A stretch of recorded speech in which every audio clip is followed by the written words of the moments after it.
Hi kids, welcome back. I'm Michael. This is part 6 of our series on the history of Black education. This week we're talking about the history of Black studies. Kids, the history of Black studies is kind of weird. It's not every day that we talk about the history of math or the history of language arts, but those things do have histories. And the way that Black studies came to be and why it came to be are what we're finna talk about. Michael. Yeah. Okay, so Black studies. Is it about studying Black people or Black people studying? Both. Black studies is about looking across the globe at how Black people be living, what Black people be doing, and what's needed to make Black life everywhere better. But Black studies is also about reiterating, good word kids, that Black people think things. We are scholars, public intellectuals, theorists, teachers, poets, artists, and students.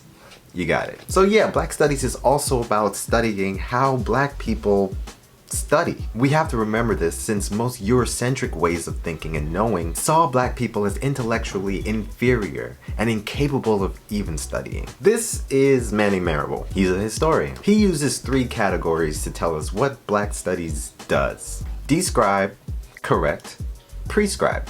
Describing means Black studies paints a picture of the Black experience from the perspective of Black people. Correcting means Black studies helps us challenge and unlearn Eurocentric and Western ways of thinking. Prescribing means not studying for studying's sake or grades or financial security. We're studying to change and increase the material, physical, spiritual, psychological, and social quality of Black life throughout the diaspora. So that's everything from studying the quality of housing in Philly, lynching in the South, jazz music, education, Caribbean revolutions, and what happened to all the plantain chips at Trader Joe's? Right? Where did they go? Did they disappear? I'm saying. Kids, Black studies is unlike all other traditional majors in college because Black studies entered the university by force. The Black studies movement was a movement. Black studies was attached to the late 60s Black Power movement. The Black Power movement believed in revolutionary struggle. It condemned US imperialism, supported African independence movements, challenged Eurocentric values, and organized to improve the conditions of Black life at home and abroad. The Black Studies movement is what happened when the Black Power movement extended itself onto the college campus. It came from Black student campus protests, even at historically Black colleges and universities. They occupied buildings, held conferences, had rallies, and lost their lives for their demands. Students wanted a more relevant education. They wanted an education that would help them help their Black communities. Black studies was about taking the exclusive resources from the university and bringing it back to the community. Black studies was not about assimilation or diversity and inclusion. Black studies didn't praise universities or see them as inherently good. The Black studies movement saw US universities as the places that justified and created racist, imperialist, capitalist, and sexist ways of thinking. If you're using your knowledge of chemistry to help make bombs that are dropped on Black people, that's not good. So the demands of Black studies included more Black faculty, increasing the numbers of Black students on campus, more courses centering the lives of Black people, and open access for the Black community to use university services even if they didn't attend that university, like the library or the dining hall.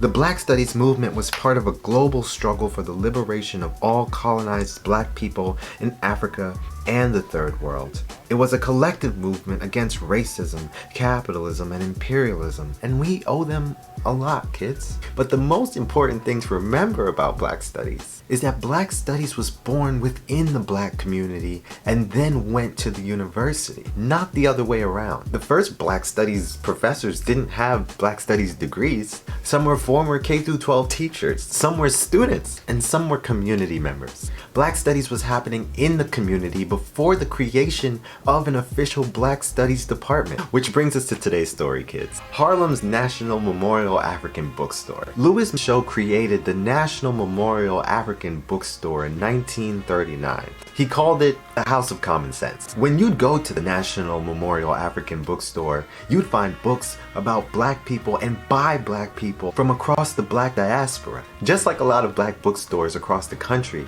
people would come and read and laugh and think and talk about the issues impacting Black people. His bookstore was so unique that every young militant and aspiring intellectual found their way to the store. Louis Michaud would say cool things like, "Don't get took, read a book. Knowledge is power. You need it every hour. You're not necessarily a fool because you didn't go to school." Some Black customers would gather outside the bookstore and make public speeches on the corner. One of those speech-giving customers was Black radical intellectual Malcolm X. Kids, Black bookstores were one of the many places of study, like libraries, independent Black schools, Black newspapers, and Black community organizations that were doing Black studies before Black studies ever existed on a college campus. Places we've been exploring this entire series. Black people across the world have always created, studied, shared the knowledge we need to make the changes we need to see. To be a student of Black studies means a life committed to studying long after graduating from any one class. Thanks for watching. This week we talked about the purpose of Black Studies and the Black Power movement, and Harlem's National Memorial African Bookstore. Check out our class notes recap. This is History Class with Michael. All power to the people. Peace. Bye.